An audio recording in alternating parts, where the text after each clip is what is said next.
Ankstyvuoju LDK laikotarpiu dar nesutinkame viduramžių vakarų Europoje paplitusių mirtį vaizduojančių scenų.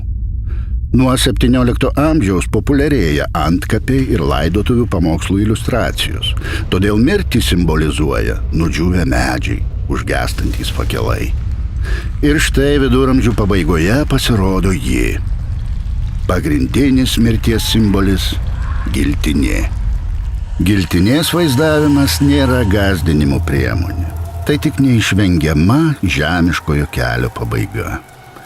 Prieš mirtį visi lygus – valstiečiai ir bajorai, vyskupai ir kunigaikščiai.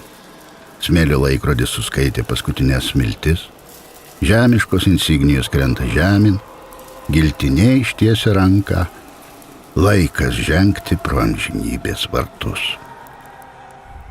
Liūdintys ar net verkiantys angelai barokinėje dailėje kartais vaizduojami su trimitais rankose, tarsi pasiruošę skelbti paskutinio teismo akimirką.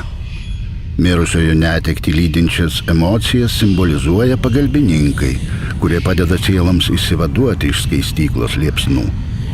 Tokius juos matome 1684 metais LDK kancleriui Kristupui Zigmantui Pacui ketinto sukurti sarkofago eskize.